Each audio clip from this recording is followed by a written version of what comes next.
할렐루야. 옆에 있는 분들과 인사하시겠습니다. 하나님은 당신을 사랑하십니다 하고 인사하십니다. 아멘. 이번에는 꼭 한번 안아주시면서 인사하겠습니다. 자, 저도 당신을 사랑합니다 하고 한번 인사하시겠습니다. 저도 당신을 사랑합니다. 아멘.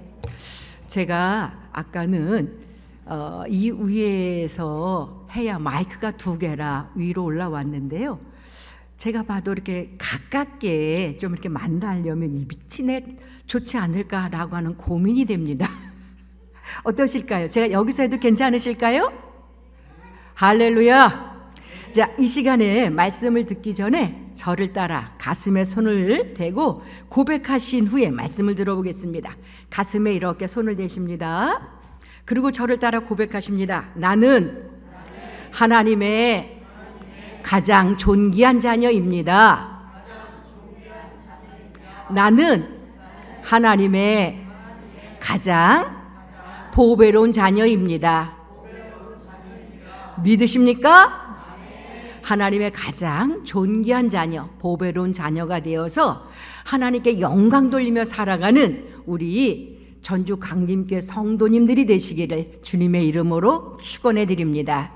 여러분 반갑습니다. 저는 지금 우리 신준 목사님에게 소개를 받은 신정숙 목사입니다. 저는 강림교회에 지대한 관심을 가지고 있습니다. 강림교회가 날로 좋아지고 있고 또 이렇게 분위기가 행복하고 화목해진다라고 하는 소식을 들으면 너무너무 저도 행복합니다. 왜일까요? 여러분의 담임 목사님이신 우리 신지훈 목사님과 함께 저희가 7년 동안 함께 사역을 했습니다. 그래서 가족 같은 마음도 들고 때로는 내 자녀 같은 생각도 들고 누구보다 각별한 애정을 가지고 있습니다. 오늘 특별히 제가 담임 목사님을 통해서 말씀, 기도, 헌신 이것에 풍성한 3인 3세계 풍성한 은혜 시간을 마련했다고 들었습니다. 여러분 모쪼록 목마른 사슴이 시냇물을 찾아 갈급함처럼 하나님 말씀을 많이 사모하시는 여러분들이 되시기를 주님의 이름으로 부탁드립니다. 그래서 영적으로 살아서 역사하시는 하나님이 여러분들에게 은혜를 주실 때에 이 은혜를 많이 받아서 하나님 앞에 영광 돌리고 하나님께 쓰임받는 우리 귀한 강림교회 성도님들이 되시기를 또 주님의 이름으로 부탁을 드립니다. 제가 보니까 한 분 한 분 처음 뵌 것 같지 않아요. 물론 우리 담임 목사님 취임할 때도 제가 왔지만 하나님의 은혜 가운데 만나서 그런지 한 분 한 분이 해같이 빛나고 어쩌면 이렇게 하나님이 많이 사랑하시는 분들만 모였나 라고 하는 생각이 들어서 제가 여러분들과 함께 하나님의 은혜를 편하게 나눌 수 있을 것 같습니다. 오늘 제가 2번째 기도에 대해서 말씀을 하는 시간으로 제가 들었는데요. 제가 2013년 4월입니다. 기독교 방송 CTS 내가 매일 기쁘게 라고 하는 프로에 나가서 간증을 한 적이 있습니다. 어떤 간증을 했을까요? 내가 힘들고 어려울 때 나를 만나 주셨던 하나님, 또 내가 특별히 하나님 앞에 부르짖어 기도했을 때 응답하셨던 그 하나님에 대한 것을 제가 간증한 적이 있습니다. 오늘은 기도가 특별히 주제이기 때문에 제가 기도할 때 만났던 그 하나님에 대한 것들을 간증도 해가면서 여러분들과 함께 기도에 대해서 나눠보려고 합니다. 여러분은 기도를 무엇이라고 생각하십니까? 여러분은 일상에서 기도의 습관을 가지고 계십니까? 우리의 신앙생활에서 꼭 필요한 것이 있다면 그것은 바로 기도입니다. 한번 따라 하시기 바랍니다. 기도는 꼭 필요하다. 이 성경은 하나님을 믿는 하나님의 자녀라면 반드시 꼭 필요한 것이 기도라고 말씀을 합니다. 성경에 수없이 많은 사람들의 기도의 내용이 적혀 있습니다. 또 하나님께 기도해서 응답받은 수많은 사람에 대해서 소개하고 있습니다. 하나님께 기도할 때 하나님께서 어떻게 역사하셨는지에 대한 구체적인 내용도 담고 있습니다. 예수님께서 제자들에게 너희는 이렇게 기도하라 라고 하면서 가르쳐 주신 것이 있습니다. 무엇이지요? 주기도문입니다. 어떻게 기도할까요? 라고 했을 때 너희는 이렇게 기도하라 라고 하시면서 우리 예수님께서 제자들에게 주기도문을 가르치셨습니다. 또 예수님께서는 새벽 미명에 한적한 곳에 가서 기도하셨어요. 또 밤에 낮에는 전도하고 낮에는 하나님의 사역을 하다가 밤늦도록 그 밤에 감람산에 가서 기도하셨습니다. 여러분, 성경에 보면 예수님께서 땀방울이 핏방울이 되도록 기도하신 모습도 나와 있습니다. 어디에서요? 겟세마네 기도에서. 할렐루야. 우리 예수님께서는 모든 일상에서 날마다 기도하면서 삶을 살아가셨다라고 하는 이야기죠. 그만큼 우리에게 기도가 필요하다라고 하는 것을 성경은 말씀합니다. 이 사무엘은 나는 결단코 기도하기를 쉬는 죄를 범하지 않겠다라고 말씀하시면서 기도하지 않는 것이 죄다라고 할 만큼 우리에게 기도에 대해서 중요한 것을 말씀합니다. 여러분, 그래서 성경은 하나님 말씀이 담겨있는 계시의 책이지만 또한 우리에게 기도를 가르쳐주고 기도를 알려주는 기도의 책이다라고 하는 이야기입니다. 한번 따라 하시기 바랍니다. 성경은 기도의 책이다. 예, 저는 오늘 성경에 나온 수많은 기도의 사람들 중에서 삶이 너무 힘들고 삶이 너무 억울하고 너무 고통스러워서 그 문제를 가지고 하나님 앞에 나가 기도했던 한 여인의 기도를 여러분들에게 말씀드리려고 합니다. 그 기도를 통해서 그 여인의 삶이 어떻게 바뀌었는지, 또 기도가 무엇인지, 우리도 어떻게 하면 빨리 응답받을 수 있는 기도를 할 수 있는지 그 이야기를 나누면서 저와 여러분이 다시금 하나님 원하시는 기도의 자리로 나아갈 수 있도록 여러분들을 한번 이끌어 보고자 합니다. 오늘 제가 여러분들에게 소개할 기도의 사람, 그 여인은 바로 사무엘의 어머니 한나입니다. 이 한나의 이름은 하나님의 은총, 하나님의 은혜라고 하는 이름의 뜻을 가지고 있습니다. 한번 따라해 주시기 바랍니다. 하나님의 은혜. 아멘. 그런데 이 한나는 그녀의 이름과 달리 그 삶은 참 서글픈 인생을 살았습니다. 그 당시 한나는 레위인이었던 이 엘가나의 첫째 아내인데 애석하게도 한나에게는 자녀가 없었습니다. 이 남편 엘가나는 레위인이었기 때문에 굉장히 경건한 생활을 했습니다. 그런데도 불구하고 그 당시 만연되어 있던 축첩 행위, 다시 말하면 오늘날로 일부 다처제입니다. 이 일부 다처제를 통해서 둘째 아들 분인나를 얻어요. 그리고 그녀를 통해서 여러 명의 자식을 얻었습니다. 여러분, 우리나라 속담에 이 첩이, 남편이 첩을 얻으면 돌부처도 어떻게 한다? 그렇죠. 돌부처도 돌아 눕는다 라고 하는 속담이 있습니다. 이렇게 남편이 둘째 아내 분인나를 얻고 그 다음에 자식을 얻는 그 모습을 지켜보는 그 여인 한나의 마음이, 그 심정이 얼마나 힘들었겠는가, 얼마나 오죽했겠는가 라고 하는 것을 여러분 먼저 마음속에 그려보시기 바랍니다. 그런데 설상가상으로 이 첩으로 들어온 분인나가 잉태하여서 자식을 낳습니다. 그런데 잉태하지 못한 이 자식, 이 한나를 어떻게 해요? 이 한나를 이 분인나가 너무 무시합니다. 그리고 멸시합니다. 어느 때는 이 아이를 가진 배를 내세워서, 또 출산한 자녀를 내세워서 이 한나를 핍박하고 조롱하고 괴롭힙니다. 그 당시에는 이 자녀를 많이 낳는 것은 하나님의 풍성한 축복으로 여겼습니다. 반면에 자식이 없는 것은 무엇이에요?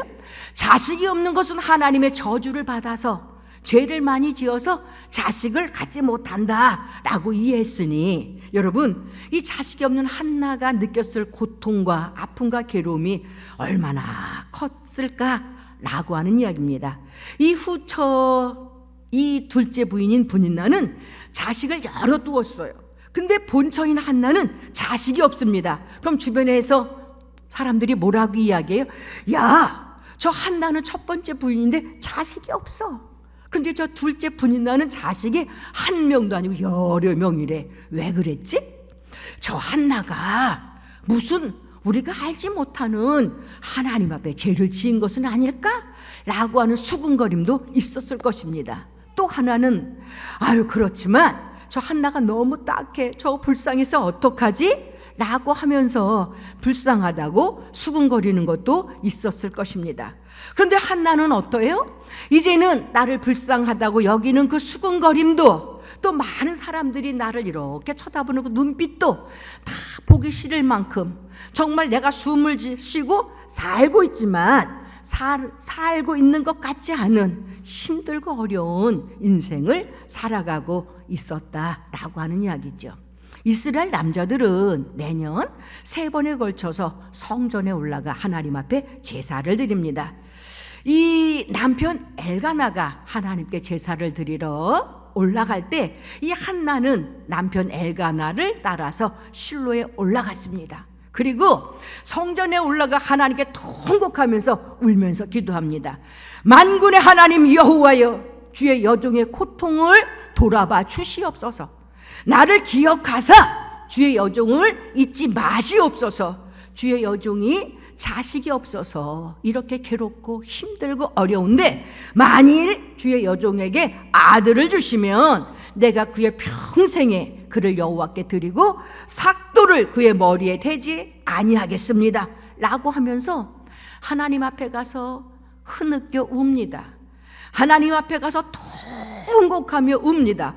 얼마나 통곡하고 애통하며 우는지 엘리 제사장이 문 앞에서 이렇게 보다 보니까 그 여인이 술 취한 사람이 주정거리는 것처럼, 하나님 앞에서 주절거리는 것처럼 보여질 정도로 절박한 심정으로 애통하며 간절하게 하나님 앞에 기도를 드렸습니다. 여러분, 이런 한나의 기도를 하나님이 어떻게 하셨을까요? 1장 19절 말씀에 보면 여호와께서 한나를 생각하셨다. 할렐루야. 한번 따라 하시기 바랍니다. 여호와께서 한나를 생각하셨다. 아멘. 한나가 그렇게 하나님께 기도했더니 첫 번째, 여호와 하나님께서 한나를 생각하셨다라고 하는 이야기예요. 20절 말씀은 한나가 잉태하여 아들을 낳아 사무엘이라 하였으니 내가 여호와께 그를 구하여 얻었다 라고 하는 이름으로 짓습니다. 다시 말하면 한마디로 하나님이 한나의 기도를 들으시고 응답하셔서 그 이름을 사무엘이라 하였다는 이야기입니다. 여러분, 성경에 이 한나는 기도를 응답받은 여인의 기도, 여종의 기도라고 이야기합니다. 사무엘의 이름의 뜻이 무엇이라고요? 한번 따라하시기 바랍니다. 하나님께 구했더니 하나님께서 들으시고 얻었다. 아멘. 여러분, 이 한 말씀만 기억하셔도 됩니다. 그 많은 이름 가운데 한나가 아들의 이름을 사무엘이라고 지었어요. 내가 하나님께 구하였더니 하나님께서 들으시고 내가 얻었다. 다시 말하면 내 기도에 하나님이 응답하셨다 라고 하는 이름이 사무엘이다 라고 하는 이야기입니다. 이후에 여러분, 한나의 삶이 어떻게 바뀌었을까요? 사무엘상 2장에 보면 한나가 이렇게 고백합니다. 내 마음이 여호와로 말미암아 즐거워하며 내 뿔이 여호와로 말미암아 높아졌다. 여러분, 뿔이 무엇이에요? 뿔은 자존심을 이야기해요. 뿔은 내 위상을 이야기해요. 그전에는 내 자존심이 자식이 없어서 너무 수치스럽고 부끄럽고 말할 수 없는 괴로움이었지만 이제는 하나님이 내 뿔과 내 위상을 높여주셔서 할렐루야, 이렇게 하나님께서 내 뿔을 높게 해주셨다라고 하면서 한나가 하나님의 은혜와 하나님의 은총이 얼마나 크고 놀라운지를 노래하는 장면들이 이 장에 나와 있습니다. 여러분, 한나처럼 응답받는 기도를 하고 싶으십니까? 응답받고 싶지 않으세요? 한번 한나처럼 응답받는 기도를 하고 싶으십니까? 어떻게 하면 이렇게 한나처럼 빠른 응답을 받을 수 있을까?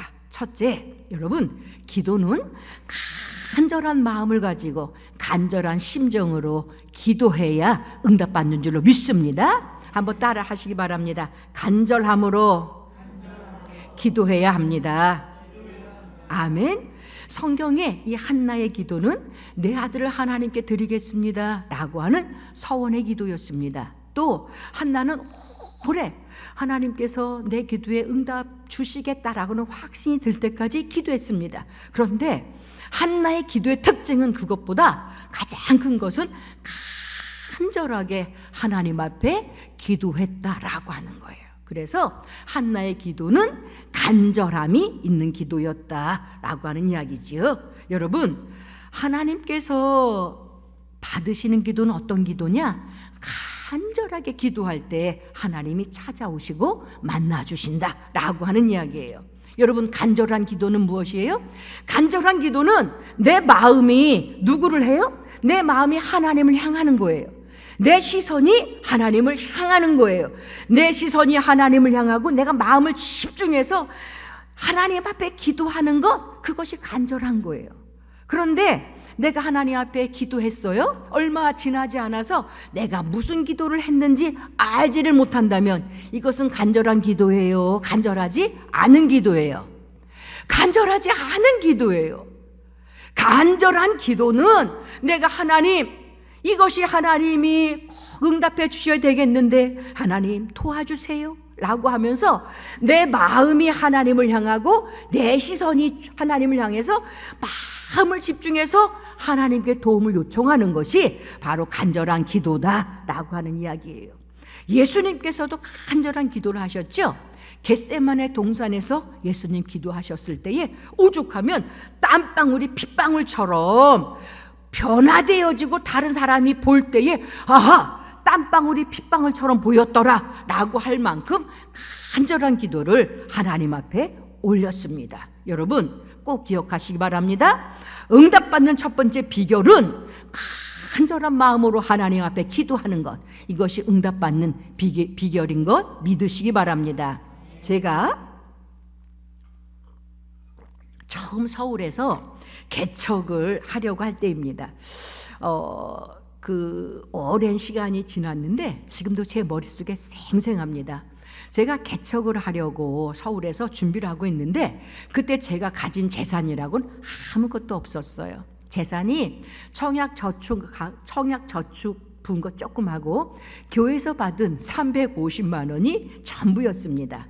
이 사임을 해서 사택도 비워줘야 하고 그 다음에 당장 어린 두 딸을 데리고 나가야 되는데 어디로 가야 될지 너무 막막했습니다. 그래서 그 돈으로는 서울에는 지하 방 한 칸도 얻기가 어려운 상황이라 이 교회 건물을 얻을 엄두조차 내지 못했습니다. 어린 두 딸을 그때 4살, 5살 된 어린 두 딸을 어린이집에 보내놓고 하나님 앞에 오전 10시를 정해서 작정 기도를 시작했습니다. 하나님, 내가 지금 개척을 하려고 마음을 먹었는데 가진 돈이 하나도 없어요. 하나님, 나를 좀 불쌍히 여겨주세요. 내가 믿을 만한 분은 하나님 한 분밖에 없어요. 하나님, 내 사정을 아시잖아요. 나를 좀 도와주세요 라고 하면서 10시에 아이들을 보내놓고 기도를 했습니다. 한 5일째 됐을까요? 5일째 기도하는데 갑자기 성령 하나님께서 나를 찾아오셨어요. 그리고 나서 딸아, 내가 내 기도와 내가 내 눈물을 보았다 라고 하시면서 저에게 제가 청소년 때에 교회를 다녔던 제 모습을 하나님께서 이렇게 그림처럼 보여주셨습니다. 그러면서 내가 나를 위해서 이것을 했지? 그때 내가 너무 좋았다 라고 하시면서 제 학생의 시절을 보여주시는 겁니다. 저희 여러분 지금도 그렇습니다만은 시골에는 청년들이 없습니다. 직장을 얻기 위해서 그 다음에 공부를 하기 위해서 다 도시로 나가기 때문에 이 시골에는 이 학생들이 주일학교 교사도 하고 청소도 하고 그 다음에 교회를 다 성가대도 하고 다 도맡아서 합니다. 근데 그때 마침 교회를 아름답게 광림교회처럼 교회를 건축했어요. 그런데 외부가 아직 마무리 공사가 되지 않았어요.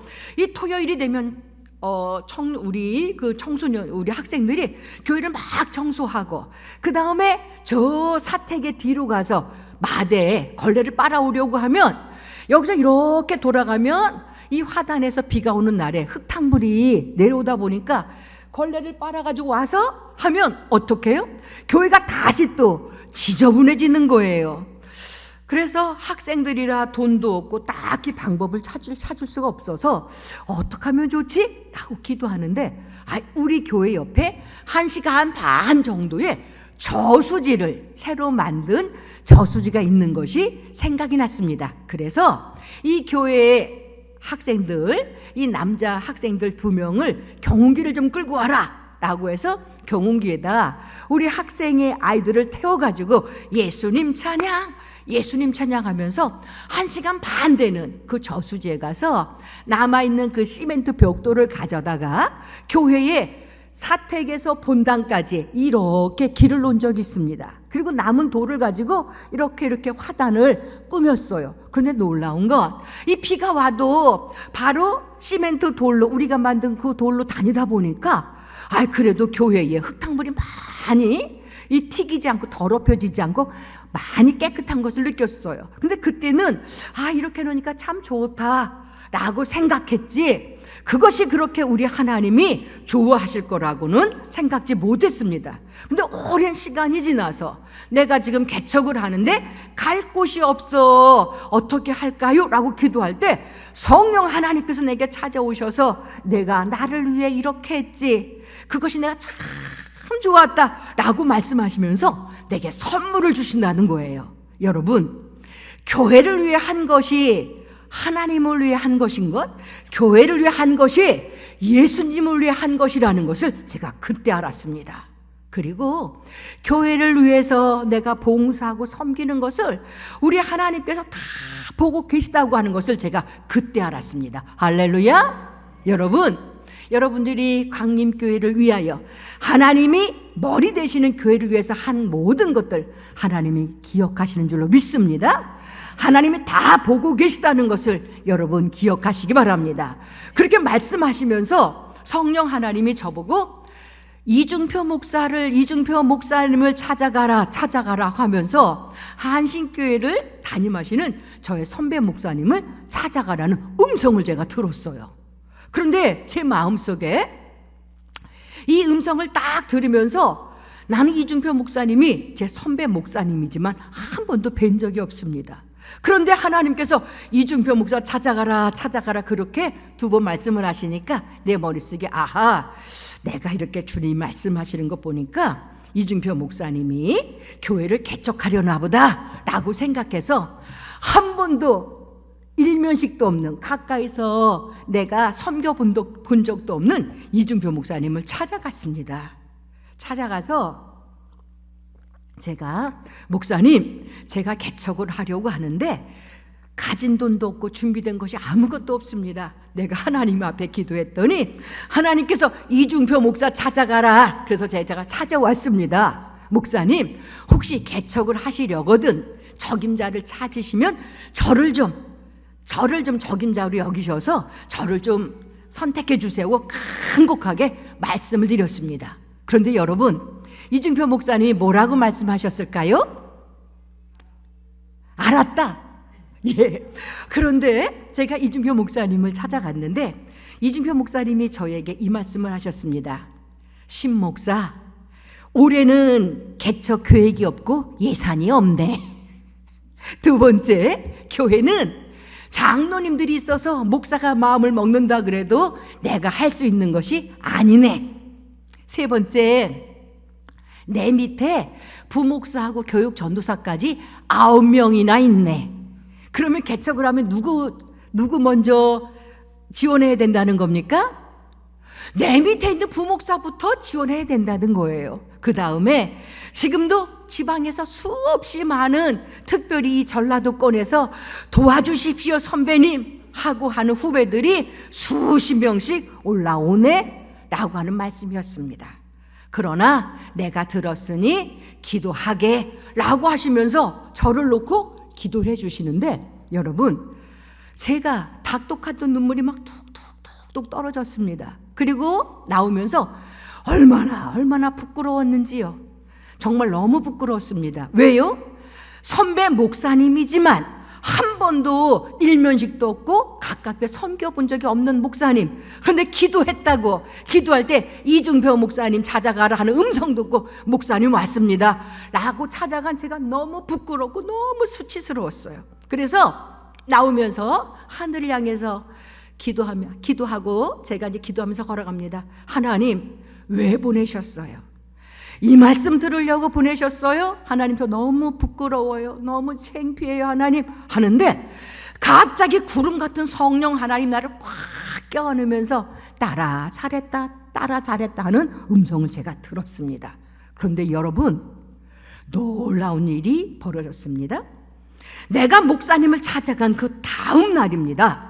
우리 교단도 아니에요. 예장 교단의 예수교 장로의 안수 집사님이 5천만 원을 가지고 이준표 목사님을 찾아온 거예요. 그리고 목사님, 내 남편이 1년 전에 원양어업을 하려고 1억을 11조로 떼어놨는데 5천만 원을 가지고 저 지방 홍성에 교회를 하나 땅을 사서 지었습니다. 5천만 원을 가지고 교회를 어디다 지을까라고 했는데 하나님께서 그것은 내 사랑하는 종을 통해서 교회를 짓고 싶다, 가지고 있어라 라고 해서 1년 동안 가지고 있었다는 거예요. 그런데 그날 청계산에 가서 기도하고 있는데 갑자기 성령 하나님이 감동을 주셔서 그 돈 이중표 목사가 필요하니 갖다 주어라 라고 하는 음성을 듣고, 그 다음날, 제가 갔던 그 다음날 이준표 목사님에게 5천만 원을 가지고 온 거예요. 여러분, 믿으십니까? 하나님은 정확하신 분이십니다. 이 사건을 보면서 이준표 목사님도 깜짝 놀라셨어요. 이준표 목사님께서 뭐라고 말씀을 하십니까? 하나님이 하시는 일은 놀랍다. 이 돈은 한신교에서 나가는 돈도 아니다. 내가 주는 돈은 더더욱 아니다. 하나님이 이 돈을 신목사에게 주었으니 이 돈을 가지고 개척해라 라고 하면서 저에게 5천만 원을 주셨습니다. 여러분, 제가 하나님 앞에 기도하면서 막 떼를 썼어요. 뭐라고 떼를 썼을까요? 하나님, 제 친구들은, 제가 한신에서 공부를 해보니까 제 친구들은 목사님 딸, 장로님 자녀라, 개척을 한다고 하면 친구들이 가정에서 3, 4천만 원 만들어 준다는데 나는 믿지 않는 가정에서 내가 예수가 좋아서 이 신학의 길을 간다고 가지만 나는 도와줄 분이 한 분도 없어요. 하나님께서 나를 도와주시지 않으면, 하나님께서 나를 이끌어 주시지 않으면 난 아무것도 할 수 없잖아요. 하나님 도와주세요. 하나님만이 내 백그라운드, 내 힘인 거 아시죠? 라고 기도했는데 하나님께서 얼마를? 3, 4천만 원이 아니라 5천만 원을 만들어서 저에게 주었어요. 제가 평생에 그 돈을 받고 얼마나 펑펑 울었는지요. 여러분, 우리 하나님은 좋으신 하나님이신 거 기억하시기 바랍니다. 아멘. 우리 하나님은 우리가 하는 기도를 기쁘게 여기시는 하나님이신 것 기억하시기 바랍니다. 한번 따라 하시기 바랍니다. 우리가 하는 기도를 하나님은 받으신다. 아멘. 하나님은 우리가 하는 기도를 받으시는 줄로 믿습니다. 우리가 기도하기를 기다리시는 하나님이심을 여러분 기억하시기 바랍니다. 이렇게 좋으신 하나님이 우리가 간절하게 기도할 때 어떻게 하는 거예요? 우리의 기도가 땅에 떨어지지 않도록 우리의 기도를 받으시는 거예요. 그리고 정확한 때에 정확한 방법으로 하나님 역사하셔서 나는 너의 하나님이다, 할렐루야, 보여주시는 줄로 믿습니다. 여러분, 잠언 8장 17절 말씀입니다. 한번 같이 읽겠습니다. 잠언 8장 17절 같이 읽습니다. 시작. 간절히 찾는 자가 나를 만날 것이니라. 아멘. 나를 간절히 찾는 자가 나를 만날 것이니라. 하나님이 약속하신 줄로 믿습니다. 여러분, 이런 말씀은 어떻게 해요? 여러분 마음속에, 이 마음의 신비에 레마로 심어야 돼요. 그리고 이 말씀을 붙잡고 기도해야 돼요. 왜? 하나님의 약속이기 때문에 응답이 어떻게? 응답이 열매를 맺을 수 있는 이런 말씀들은 여러분 꼭 붙잡으시기 바랍니다. 여러분, 하나님께서는 간절히 찾는 자가 나를 만날 것이니라 라고 이미 성경에 약속해 주고 계십니다. 여러분의 지금 처한 환경이 어떻습니까? 답답하고 막막한 환경이십니까? 때로는 너무 사방에 우겨쌈을 당한 것 같아서 슬픔과 절망 속에 눈물을 흘리고 계시는 분은 안 계십니까? 한나처럼 절실한 기도의 제목을 가지고 계십니까? 그 환경을 가지고 주님 앞에 나오셔서 간절히 기도하는 광림교회 성도님들이 되시기를 주님의 이름으로 부탁드립니다. 두 번째, 어떤 기도를 드려야 되느냐? 기도는 여러분 진실해야 합니다. 한번 따라해 주시기 바랍니다. 기도는 진실해야 한다. 아멘. 여러분, 기도는 진실해야 돼요. 기도는 정직해야 됩니다. 그리고 이 응답의 확신이 올 때까지 오래 하나님 앞에 앉아 있어야 됩니다. 가끔 성도들이 저보고 이야기해요. 목사님, 저도 기도하고 싶은데요, 저는 기도가 너무 어려워요. 기도가 잘 안 돼요. 그래서 저는 기도를 잘 못해요. 이해하시죠? 라고 하면서 저보고 이야기를 합니다. 그리고 어떤 분들은 목사님, 어떻게 하면 기도를 잘할 수 있어요? 기도의 방법 좀 알려주세요 라고 묻는 분도 계십니다. 여러분, 어떻게 하면 기도가 잘 될까? 여러분, 기도는 어려운 것이 아닙니다. 기도는 우리가 거창하게 일부러 꾸며 살 것도 없어요. 미사여구를 누워서 할 것도 없어요. 단지 오늘 한나처럼 내 마음과 내 상황을 있는 그대로 한번 따라 하시기 바랍니다. 있는 그대로. 아멘. 내 상황과 내 환경과 내 마음을 있는 그대로 살아계신 하나님 앞에 꼭 친정 부모님에게 하듯이 이야기하면 아뢰면 되는 것입니다. 한나는 그 시련과 그 아픔을 가지고 하나님 앞에 나가서 간절히 진실되게 기도했어요. 하나님, 내가 자식이 없어서 이렇게 괴로움을 당하고 있어요. 하나님, 나를 좀 잊지 말아주세요 하면서 진실하게 정직하게 기도를 했습니다. 많은 사람들은 내가 고통을 당하고 내가 어려움이 오면 자신에게 고통을 가져다 준 사람을 원망하거나 환경을 원망하거나 심지어는 하나님, 내가 예수를 믿는데 왜 이런 어려움을 당하게 하십니까? 라고 하면서 하나님을 원망하고 하나님을 외면해 버릴 때가 참 많이 있습니다. 그런데 여러분 보세요. 한나도 아니 자식이 없다고 왜 아내를 또 얻었어? 라고 남편을 원망할 수 있습니다. 자식을 낳으면 낫지 딸을 불쌍히 여겨주면 어때? 왜 나를 그렇게 괴롭히고 힘들게 해야 돼? 라고 부인나를 원망할 수도 있습니다. 그런데 오늘 성경 말씀에 보면 한나는 남편을 원망하지도 않습니다. 부인나를 원망하지도 않습니다. 그 누구를 원망하기보다는 내 아픔과 고난을 기도의 약재료로 삼아서 하나님 앞에 나가서 정직하게 간절하게 기도를 하고 있습니다. 하나님 앞에 가서 내 괴로운 심정을 사람에게 보이지 않고 하나님 앞에 나가서 하나님, 나를 좀 봐주세요. 나의 여정을 좀 기억해 주세요 라고 하면서 정직하게 진실하게 오래 기도한 후에 한나가 어떻게 해요? 이제는 하나님 앞에 내 기도 드렸으니, 내 문제 드렸으니 나는 근심하지 말고 밥을 먹고 살아야 되겠다 라고 하면서 이제 돌아가서 밥을 먹고 생활합니다. 이것이 성경에 그대로 다 나와 있어요. 여러분, 생각해보면 기도는 이런 것입니다. 기도는 누구나 할 수 있는 것입니다. 그래서 주님은 구하라 주실 것이요, 찾으라 찾을 것이요, 문을 두드리라 그럼 열릴 것이니 라고 말씀하시면서 우리가 구하고 찾고 두드리면 내가 너희에게 열고 찾게 하신다고 약속을 하고 있습니다. 여러분, 살면서 문제 없는 사람이 있습니까? 문제는 누구에게나 있어요. 그런데 그 문제를 가지고 하나님 앞에 기도하느냐 기도하지 않느냐는 엄청난 차이가 있다라고 하는 이야기입니다. 여러분, 여러분의 문제를 가지고 얼마나 진실하게, 얼마나 정직하게, 얼마나 간절하게 기도해 보셨습니까? 하나님은 진실하게 기도하는 자의 기도를 가까이 하신다고 말씀하는 줄로 믿습니다. 여러분, 기도는 어렵지 않습니다. 한번 따라 하시기 바랍니다. 기도는 어렵지 않다. 아멘. 왜요?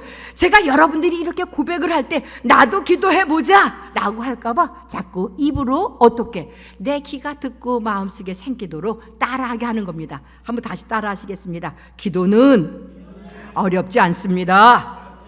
아멘. 기도는 어렵지 않습니다. 하나님 아버지 앞에 진실함을 가지고 여러분의 삶의 문제를 가지고 기도하시는 우리 광림교회 성도님들이 되시기를 주님의 이름으로 부탁드립니다. 그러면 어떻게 해요? 하나님이 들으시는 거예요.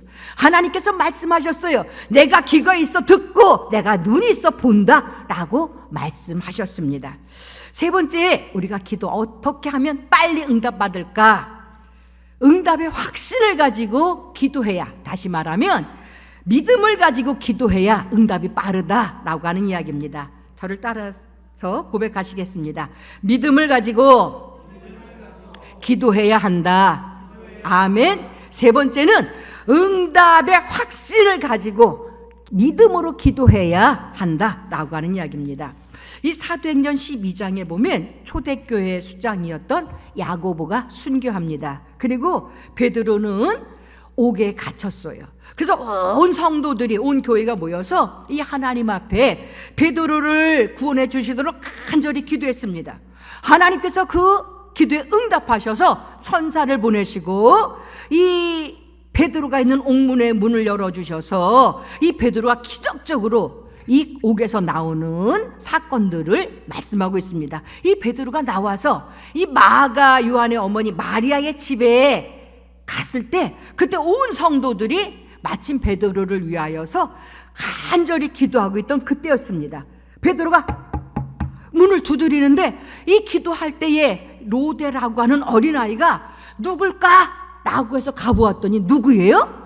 감옥에 있을 줄 알았던 베드로가 지금 그 앞에 있는 겁니다. 미처 문도 열지 못하고 기도하는 성도들에게 가서 우리가 기도하고 있는 베드로님이 지금 우리 문 앞에 있습니다 라고 이야기해요. 그런데 성도들이 무엇이라고 고백합니까? 내가 미쳤구나, 내가 미쳤구나 라고 이야기합니다. 아닙니다, 정말 베드로님이 틀림없습니다, 베드로의 음성입니다 라고 했더니 그러면 아마 그의 천사인가 보다 라고 하면서 믿지 않았습니다. 여러분, 이 말씀은 무슨 말씀일까요? 힘써 기도하면서도 하나님께서 그 기도를 통하여 역사하실 것이라고 하는 믿음과 기대가 없었다라고 하는 거예요. 그래서 그들은 그렇게 말하고 있는 것입니다. 여러분, 예수 그리스도를 믿는다고 기도하는 사람들, 우리의 마음속에 이런 신앙들이 슬며시 들어와서 스며 있다라고 하는 거예요. 이것은 무엇을 이야기해요? 하나님을 온전히 신뢰하지 못하는 불신앙을 이야기합니다. 하나님을 믿는다고 하면서도 온전히 믿지 못하는 우리들의 신앙과 저들의 신앙이 별반 다를 것이 없다라고 하는 이야기죠. 여러분, 우리의 신앙, 여러분의 믿음을 한번 점검해 보시기 바랍니다. 이런 우리의 신앙의 모습을 어떻게 하면 좋을까요? 고린도후서 13장 5절 말씀 한번 같이 보시겠습니다. 자, 우리 한번 같이 크게 읽어보겠습니다. 시작.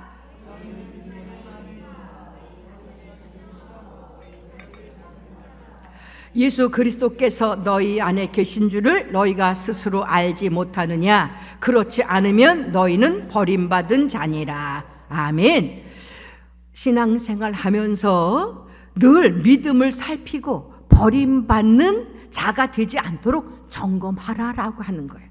내가 예수 그리스도를 나의 구주로 믿고 있는데 내가 정말 그분을 온전히 신뢰하고 있는가? 아니면 내가 외식하는 껍데기 신앙처럼 내 안에 예수 그리스도가 계시지 않는 것은 아닌가? 라고 하면서 날마다 우리의 믿음을 점검하며 또 산 믿음이 되어지도록 기도하고 나아가야 된다라고 하는 이야기입니다. 여러분, 제가 간증 하나 더 드리겠습니다. 제가 그러니까 하나님의 은혜 가운데 5천만 원을 받아서 서울에 개척을 시작했습니다. 개척을 하고 얼마 되지 않아서 저희 교회에 군인 가족이 등록을 했는데 그 남편 집사님이 육사, 여러분 육사가 아시죠? 육사 출신으로 대령을 달고 있었습니다. 이렇게 상담을 하다 보니까 상담 중에 이번에 그 남편 집사님이 마지막 이 진급할 기회여서 이번에 진급이 되지 않으면 전역을 해야 된다, 옷을 벗고 나와야 된다 라고 하는 말을 들었습니다. 개척을 시작했는데 이번에 하나님의 살아서 역사하심이 진급이 되어져서 증명이 되면 좋겠다 라고 생각해서 그 아내 집사님과 매주 목요일날 3시에 그 가정에서 작정 예배를 드리기로 시작을 했습니다. 그 아내 집사님이 처음에는 목요일마다 준비하면서 작정 예배를 잘 드렸는데 차츰차츰 시간이 지나니까 이렇게 핑계를 대고 저렇게 핑계를 대면서 작정 예배를 잘 지키지 않는 거예요. 내일이 우리나라 정부에서 발표하는 날로 다가왔습니다. 그날 저녁입니다. 저녁 때 그 아내 집사님이 옆에서 제가 기도하기 시작했습니다. 온 교우들이 전부 기도할 때 옆에서 진급을 위해 하나님, 교회를 세워서 하나님의 영광이 드러나야 될 텐데 꼭 진급시켜 주세요. 하나님이 살아계신 하나님이심을 보여주세요 라고 막 중보기도를 하는데 제게 환상이 보였습니다. 잠깐 제가 환상을 보았는데 내 앞에 어떤 분이 딱 서 계신 거예요. 그래서 내가 누굽니까? 누구십니까? 라고 물었더니 나는 예수다 라고 말씀하시면서 예수님이 내 앞에 서 계셨습니다. 그런데 제가 그 예수님의 모습을 보고 깜짝 놀랐어요. 여러분, 성경에 예수님의 모습은 어떻습니까? 예수님의 모습은 세마포 옷을 탁 입고 광채가 나는 것이 예수님 아닙니까?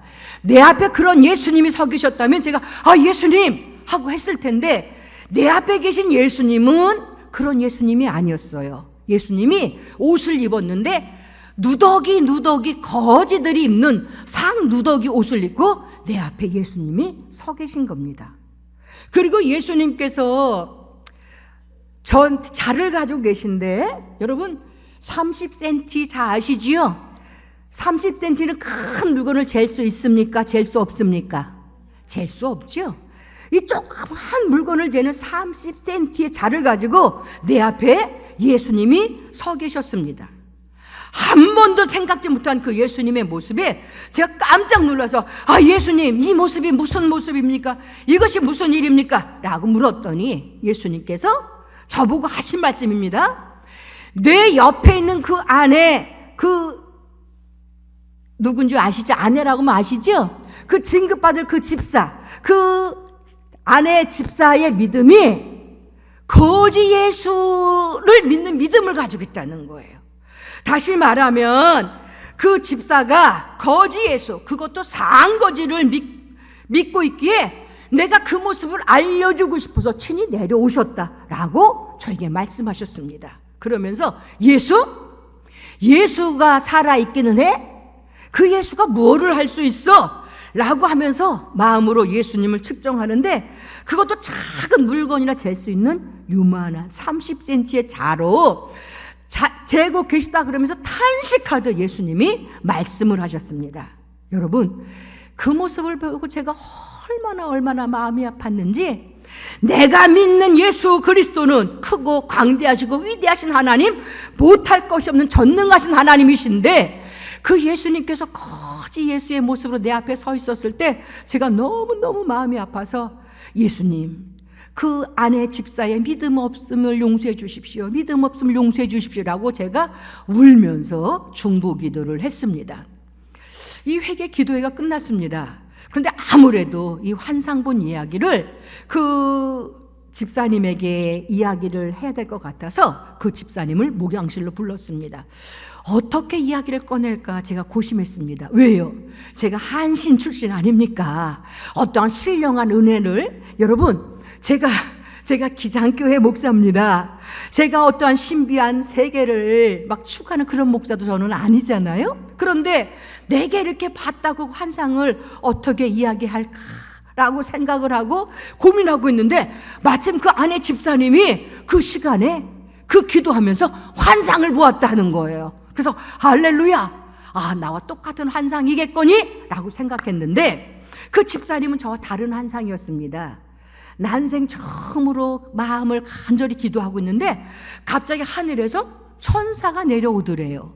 그리고 자기의 오른손에 손을 얹고 간절히 기도하다가 어깨에다 손을 간절히 기도하다가 싹 천사가 올라가서 깜짝 놀랐대요. 이것이 꿈이야 생시야? 난 처음인데? 라고 눈을 딱 떠보니까 제가 옆에서 막 눈물 콧물 흘려가면서 막 기도하는 것을 보고 내 기도는 이런 기도가 아닌데 우리 목사님의 기도가 천사의 기도인가 보다 라고 생각하고 그분이 저를 경외함으로 바라보면서 목사님 감사합니다, 목사님 감사합니다 라고 인사를 했습니다. 그래서 제가 그때 기회는 이때다 싶어서 내가 본 환상 이야기를 말씀을 드렸더니 부들부들 떨면서 깜짝 놀랍니다. 그 환상이 영락없는 자기의 모습이었다고 실토를 합니다.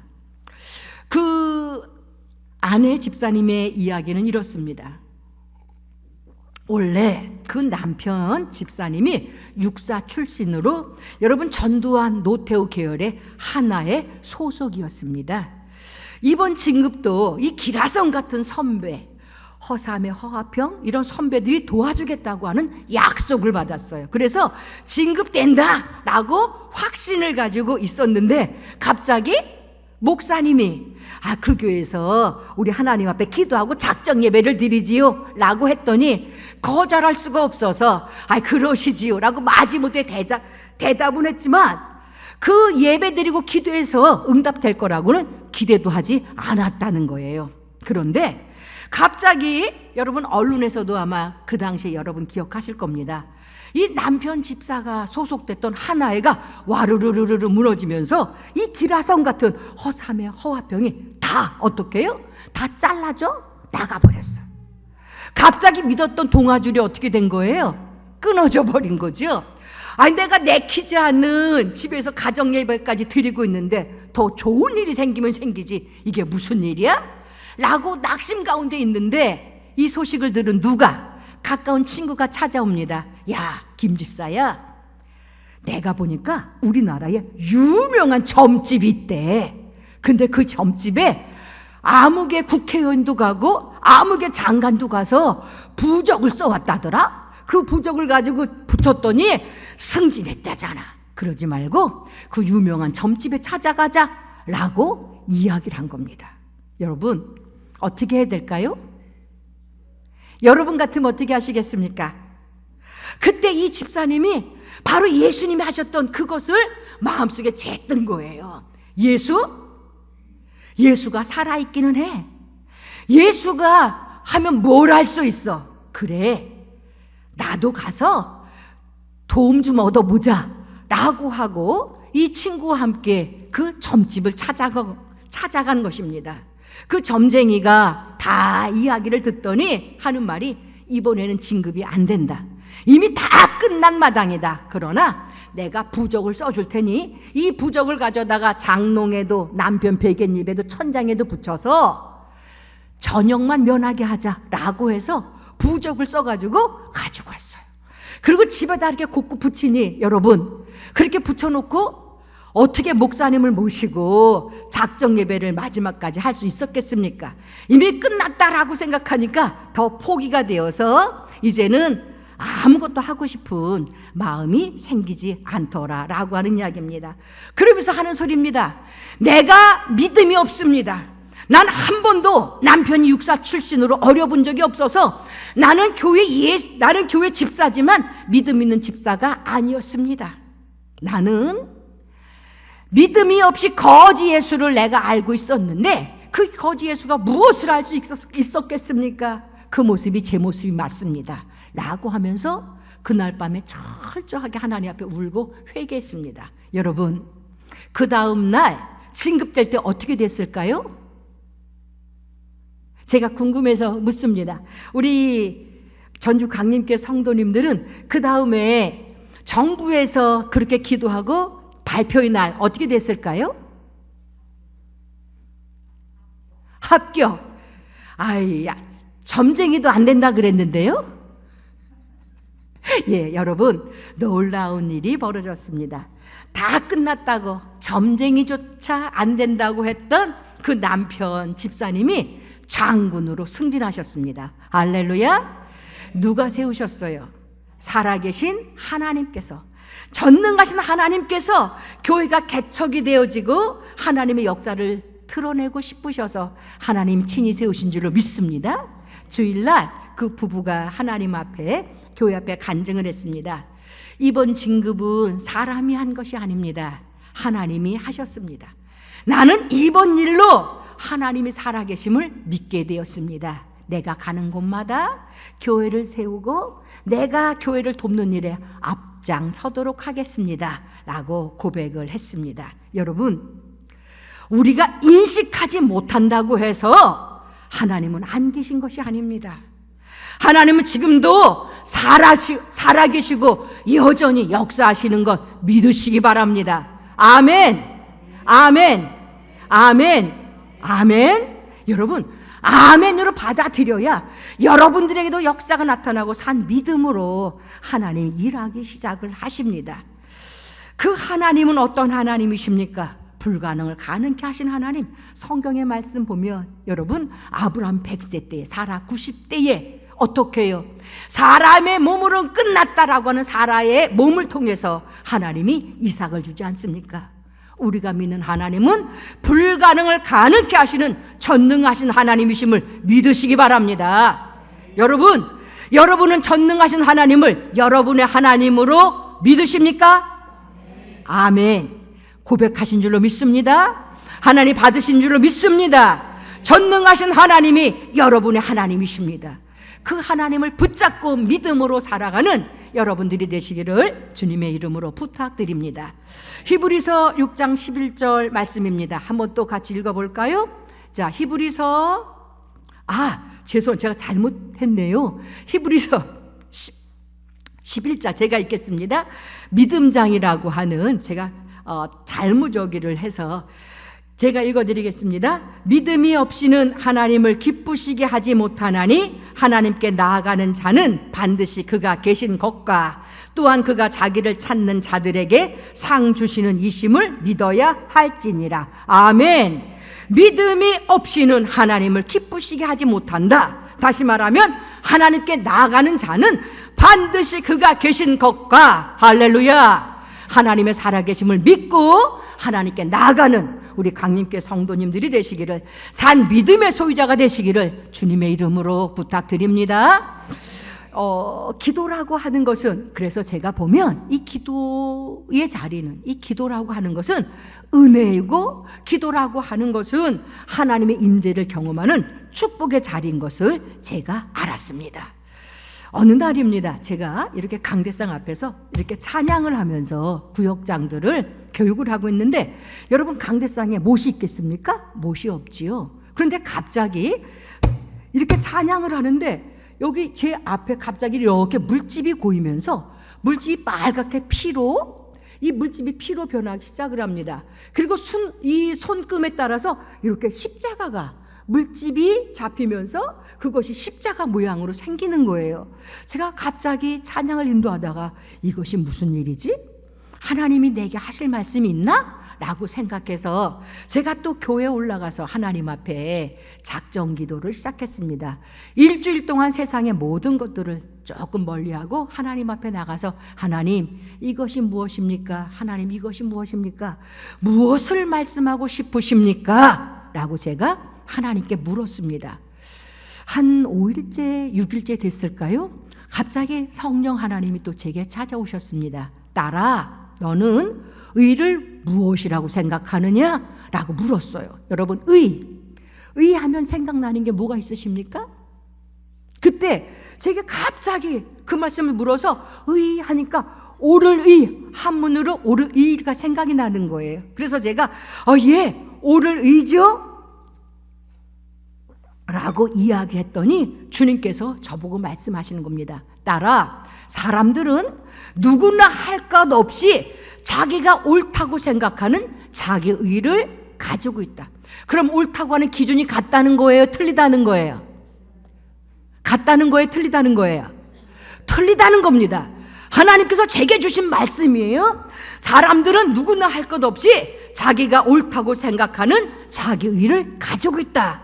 그러니 너는 내 의로 살지 말고 내 의로 살아라. 내 의는 사랑의 의다. 나는 너희를 위해서 십자가에 피 흘려 죽었다 라고 하시면서 사랑의 의로 살아라 라고 말씀을 주셨습니다. 근데 그 말씀을 듣는 딱 순간 나도 모르게 뜨거운 눈물이 쏟아지면서 내 아무에게도 보이지 못한 내 본 모습을 제가 보았습니다. 내가 겉으로는 어떻게 해요? 내가 겉으로는 목사지. 그러니까 내가 인자한 마음, 그 다음에 자비한 성품을 가지고 모든 사람들을 용납하고 모든 사람을 이해해야지 라고 겉으로는 어떻게 해요? 바리새인처럼 내가 행동을 하는 거예요. 그런데 내 마음속은 어떻게 해요? 교회를 가서 이렇게 보니까 저 안수 집사님이 하는 것이 마음에 안 들어. 저 안수 집사님이 저렇게 하면 교회 덕이 되지 않고 은혜가 되지 않는데 왜 저렇게 하지? 저 안수 집사 저거 문제네? 저 권사님은 봉산 하지 않으면서 매일 말만 하고 다니네? 저렇게 하면 어떡하지?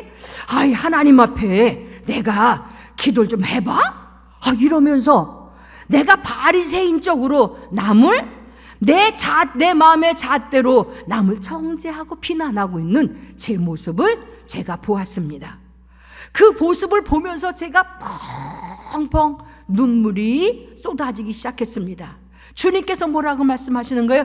딸아, 이 세상을 살면서 목회를 하면서 내 기준으로 잘잘못을 따지지 마라. 너희의 허물과 너희 죄 때문에 십자가에서 내가 죽은 것처럼 너는 사랑으로 목회해라. 사랑으로 감사하나라 라고 하시면서 주님이 나에게 찾아오신 겁니다. 그 모습을, 주님의 그 음성을 듣고 내가 의롭게, 나만 의롭다고 생각했어요. 나만 바르다고 생각했어요.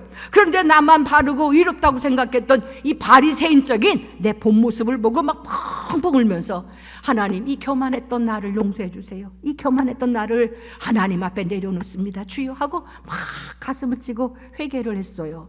그리고 도리어 말하지 아니하고 그 집사님을 놓고 기도를 했습니다. 나중에 제가 알았어요. 모든 것을 아시는 하나님, 할렐루야. 여러분, 하나님은 모든 것을 아시는 줄로 믿습니다. 하나님은 모든 것을 살피시는 하나님이신 것 기억하시기 바랍니다. 왜 그때 내게 찾아오셔서 그렇게 말씀하셨는지 나중에 제가 사건들을 보고 제가 알았습니다. 그리고 우리의 삶 속에 세밀하게 역사하시는 주님의 사랑을 또 한 번 알게 되어서 제가 하나님 앞에 눈물로 기도한 적이 있습니다. 여러분은 어떻습니까? 이 사람은 살면서 대부분 사람들은 어떻게 해요? 나는 옳고 다른 사람들은 다 틀렸다는 생각을 많이 합니다. 나는 틀렸고 다 당신이 맞아? 하는 사람 별로 없어요. 그래서 어디를 가나 옳다, 그르다, 맞다, 틀리다 하면서 어떻게 해요? 자꾸 분쟁이 일어나지요. 모든 삶 속에서 내가 기준이 되다 보니까 어떻게 해요? 저 사람은 잘못해서 그렇게 하면 틀렸어. 왜 그렇게 해? 라고 하면서 가정에서도 그렇고 내가 있는 공동체에서도 그렇고 남을 쉽게 판단하고 비난합니다. 그래서 다른 사람들의 연약함을 감싸기보다는 어떻게 해요? 도리어 자꾸 그렇게 하면 안 되잖아, 고쳐야지 라고 자꾸 지적질합니다. 그리고 선생인 양 가르치려고 해서 남을 실족하게 할 때가 많이 있어요. 이러는 모습들이 바로 목사인 제 모습이었는지도 모르겠습니다. 그래서 우리는 가끔 저도 상담을 들어보면 목사님, 우리 남편 때문에 못 살겠어요. 고집불통해요. 자기는 옳다고 해요. 나 정말 나가고 싶어요. 라고 상담하는 경우도 종종 있습니다. 그런데 대부분 사람들이 나의 눈에 들보는 보지 않고 다른 눈에 이 티를 보는 경우가 너무나 많이 있습니다. 그런데 내가 그런 것을 어떻게 자기가 하면서도 몰라요. 근데 언제 할 수 있어요? 기도를 하면, 내가 하나님 앞에 기도하면 하나님께서 묘한 힘과 능력으로 나의 본 모습을 보게 하시는 거예요. 나의 본 모습을 깨닫게 하시는 거예요. 그리고 저처럼 저의 교만한 것을 막 부서지고 가슴을 찌고 기도한 것처럼 주님의 성품을 담게하고 주님의 성품에 참여하게 하면서 나를 이렇게 성화로 만들어 가시더라는 거예요. 그래서 우리는 기도해야 되는 것입니다. 여러분, 디모데전서 4장 5절 말씀입니다. 한번 같이 읽어볼까요? 디모데전서 4장 5절 같이 읽습니다. 시작. 아멘. 여기 말씀에 여러분, 주님이 거룩한 것처럼 너희도 거룩하라. 하나님은 우리를 하나님의 자녀로 구별하셔서 우리가 주님과 함께 거룩하기를 원하십니다. 거룩하는 방법, 오늘 보니까 하나님의 말씀과 기도라는 거예요. 기도할 때에 하나님의 임재가 우리에게 임하고 우리가 우리의 본 모습을 보면서 하나님 원하시는 주님의 성품을 담도록 하나님이 이끌어 가시더라 라고 하는 말씀입니다. 여러분, 무시로 성령 안에서 깨어 기도하라. 깨어 기도한다는 게 뭐예요? 잠을 안 자고 기도하는 것?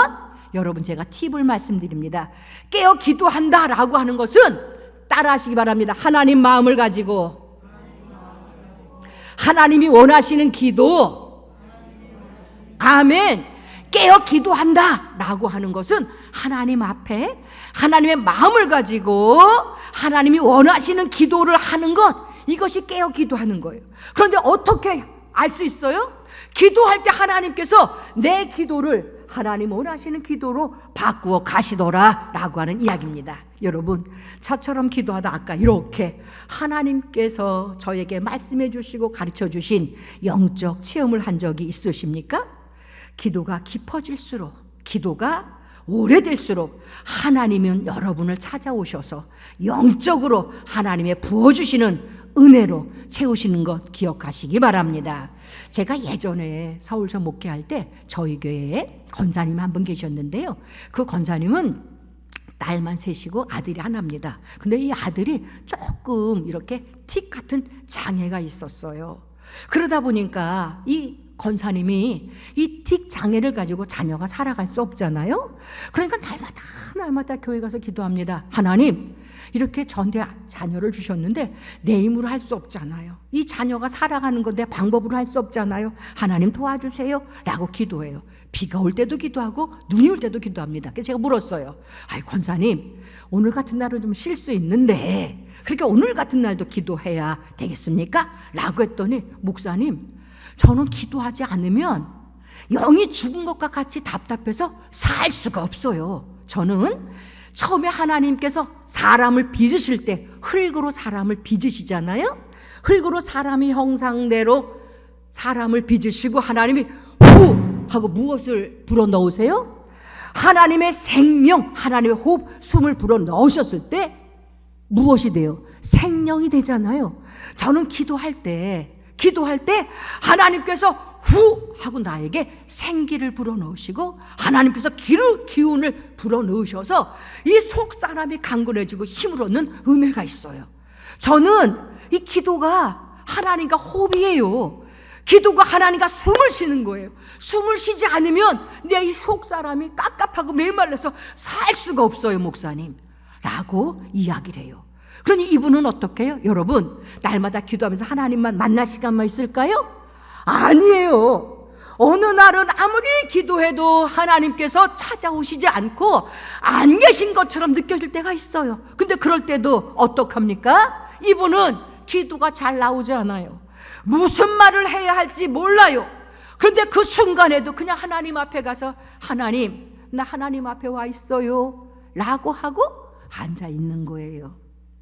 내가 너무 고난과 이 힘든 환경 속에서 정말 기도조차 할 수 없는 그때, 정말로 그냥 눈물만 주르르 흐르는 그때에도 그냥 하나님 앞에 앉아 있는 거예요. 왜요?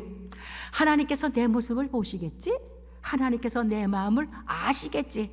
하나님께서 예배해 놓으시고 준비해 놓으신 하나님의 응답이 있겠지? 라고 하면서 그 기도에 자리를 지키더라 라고 하는 이야기예요. 여러분, 이제 제가 말씀을 정리합니다. 사실 기도가 오래되고 기도가 깊어질수록 여러분, 기도의 목표가 무엇인지 아십니까? 하나님, 이런 문제 있어 해결해 주세요 라고 하는 기도의 응답이 기도의 목표가 아니에요. 무엇입니까? 기도를 통해서 주님과 함께하고, 기도를 통해서 주님이 임마누엘 내 곁에 계시다, 주가 내 안에 내가 주 안에 있다 라고 하는 행복감을 경험하면서 믿음으로 힘있게 환경을 이겨나가더라 라고 하는 이야기입니다. 여러분, 어떤 환경인지 전할 수 없습니다. 그렇지만 그 환경이 힘들어서 기도하지 못하셨습니까? 기도의 끈을 놓지 마시기 바랍니다. 가장 힘들고 괴로운 그 자리에서 다시 기도할 수 있는 여러분들이 되시기를 주님의 이름으로 부탁드립니다. 그 기도가 여러분을 살릴 것이고, 그 기도가 여러분의 가정을 세워갈 것입니다. 성경에 보면 예수님, 우리에게 기도의 모형이 되셨습니다. 예수님은 우리처럼 응답해 주시면 앞에 있고 응답해 주시지 않으면 뒤돌아서 가는 그런 기도를 하지 않으셨습니다. 예수님은 기도를 수단으로 삼지 않으시고, 예수님께서는 기도가 목적이었고 기도가 즐거움이었습니다. 그래서 예수님은 항상 삶 속에서 기도하셨다라고 하는 이야기죠. 자, 이제 제가 말씀을 정리합니다. 여러분, 기도는 무엇이라고요? 한번 따라 하시기 바랍니다. 하나님 앞에 내 얼굴을 보이는 것이다. 아멘. 기도는 하나님 앞에 내 얼굴을 보이는 것이고 하나님 앞에 나타나는 것이기에, 기도는 하나님과의 사귐, 하나님과의 만남, 하나님과의 교제입니다. 여러분, 내가 예수님을 믿습니다. 내가 하나님 만나고 싶습니다. 하나님 교제하고 싶습니다 라고 소원하십니까? 여러분, 기도하시기 바랍니다. 두 번째, 만남이 오래될수록 친밀하죠? 친근감을 느끼죠? 그것처럼 오래 기도할수록 기도도 마찬가지입니다. 오래 기도할수록, 깊이 기도할수록 하나님과 친밀해져요. 하나님과 친근해져요. 성경에 보면 하나님께서 모세를 친구처럼, 하나님께서 아브라함을 친구처럼 대면에서 만나시잖아요. 여러분, 이런 체험하고 싶으십니까? 보이지 않는다고 기도했다가 일어나지 마시고 오래 하나님 앞에 기도하시는 우리 광림교회 성도님들이 되시기를 주님의 이름으로 부탁드립니다. 자, 여러분, 기도는 아까 말씀드린 것처럼 은혜의 자리입니다. 기도는 하나님의 임재를 경험하는 축복의 자리입니다. 기도는 아무나 할 수 있지만 또 아무나 할 수 없는 하나님의 자녀의 특권입니다. 할렐루야. 제가 지금 말씀드린 것 여러분 어려우세요? 안 어려우세요? 어렵지 않죠? 기도는 누구나 할 수 있어요. 마음만 먹으면 할 수 있습니다. 그런데 아무나 하지 않습니다. 왜요? 기도는 아무나 할 수 있어요. 그냥 하나님께 마음을 향하면 되고 하나님 앞에 나가서 나의 사정을 진실하게 아뢰기만 하면 돼요. 그래서 기도는 마음이 먼저인 거예요. 그런데도 불구하고 하나님 앞에 누구나 기도를 하지는 않습니다. 제가 이렇게 둘러보면 특별한 사람만 기도합니다. 여러분, 그 특별한 사람이 누굴까요? 할렐루야. 특별한 사람, 하나님을 절대적으로 믿고 신뢰하는 사람들이에요. 그 사람들은 하나님께 소망을 두고 하나님을 바라보고 있기에 기도의 자리 속에서 자기의 심정을 토해 놓습니다. 이런 사람들은 내게 문제가 생기면 사람에게 달려가지 않아요. 하나님 앞에 나가서 내 사정을 아뢰고 한나처럼 통곡하고 간절하게 진실하게 기도합니다. 성경의 모든 인물을 여호사밧이 그랬고 다윗이 그랬고 모세가 그랬고 다윗이 그랬고 히스기야가 그랬어요. 모든 수많은 사람들이 다 그렇게 기도했습니다. 그랬더니 하나님께서 찾아오시고 만나주시고 힘을 주시고 그 사람을 통하여서 하나님의 선하신 계획을 이루어 가시더라 라고 하시는 것이 바로 성경의 내용입니다. 여러분, 전주 강림교회에 이런 기도의 사람이 있기를 축복합니다. 하나님은 이런 사람의 기도를 통해서 하나님의 교회를 부흥시키시는 것 믿으시기 바랍니다. 이런 사람을 통해서 하나님의 뜻을 이루어 가시는 것 믿으시기 바랍니다. 여러분, 교회를 사랑하십니까? 그러면 기도하시기 바랍니다. 교회가 부흥되기를 원하십니까? 기도하시기 바랍니다. 교회의 기도의 불을 지피는 선구자, 바로 당신이 되기를 주님은 요청하고 계시다라고 하는 이야기입니다. 자, 제가 오늘 기도의 제목을 기도 응답의 기념비를 세우자라고 정했습니다. 여러분, 기도 응답의 기념비, 여호수아 3장에 보면 이스라엘 백성들이 약속의 땅 가나안에 들어갑니다. 근데 약속의 땅 가나안에 들어갈 때에 무슨 강을 만나요? 요단강을 만나요. 근데 그때 요단강이, 여러분 저는 이스라엘 성지를 가 보았거든요. 이 요단강이 길게 있는데 그때는 이 헐몬산에 눈이 녹아내려서 물이 막 철철철철 이 요단강이 언덕을 넘칠 만큼 사람이 넘을 수 없는 그런 강입니다. 근데 그때에 이 이스라엘 백성들이 어떻게 해요? 언약궤를 맨 제사장들이 하나님께서 약속의 땅 가나안을 우리에게 주셨으니 우리가 언약궤 하나님 약속을 믿고 들어가면 요단강이 멈출 줄로 믿습니다 라고 언약궤를 메고 제사장들이 먼저 들어가요. 그런데 제사장들이 그때 물이 흘렀어요, 안 흘렀어요? 물이 철철철 흘렀어요. 물이 흘렀지만 하나님 약속의 말씀을 믿고 언약궤를 메고 들어갔더니 갑자기 철철 흐르던 요단강이 멈춥니다. 마른 땅처럼 보이는 거예요. 그 제사장들은 그 가운데 서 있고 이 이스라엘 백성들이 다 건넙니다. 그때 이스라엘 백성들에게 하나님이 주시는 말씀이 있습니다. 무슨 말씀이에요? 이 제사장들이 서 있던 요단강 한가운데 그 돌들을 하나씩 가져다가, 그럼 몇 개일까요? 12지파니까 12개입니다. 돌 한 개 한 개를 가져다가 길갈에 돌 무더기로 이렇게 기념비를 세우라는 거예요. 그랬을 때 나중에 후일에 시간이 흘러서 너희의 자녀들이 지나가다가 아빠, 엄마, 이 돌들이 무슨 돌이냐? 라고 묻거들랑 이 돌은 이스라엘 백성들이 요단강을 건널 때에 하나님께서 친히 요단강을 마르게 하셔서 건넜다라고 하는, 무엇으로? 기념비로 삼아라. 다시 말하면 하나님의 은혜와 하나님이 베푸신 능력을 증거하는 표징으로 삼아라 라고 하시는 것이 하나님께서 이스라엘 백성들에게 주신 말씀이었습니다. 여러분, 우리 인생에도 이런 기도의 기념비는 하나 정도는 있어야 되지 않겠습니까? 때로는 낙심이 오고 기도의 응답이 늦어져서 하나님이 나와 함께 하지 않는 것 같이 느껴질 때, 저도 그렇습니다. 아까 제게 기도의 기념비가 이렇게 많이 있잖아요. 제가 지금 몇 가지만 간증해서 수없이 많은 하나님의 역사와 하나님 만난 것들을 제 마음속 기념비로 가지고 있어요. 힘들고 어려울 때 하나님, 제게 5천만 원을 주셨던 그 하나님 나의 하나님이십니다. 저는 그 하나님 알고 있습니다. 언제 응답하시겠습니까? 라고 하면서 기념비를 끄집어 보는 거예요. 그때 그 장군 안에 집사님이, 목사님 너무 감사해요, 꼭 새벽 기도 갈 때 입으세요 라고 하는 어떠한 이런 참다 외투를 하나님 그렇게 응답하셨잖아요.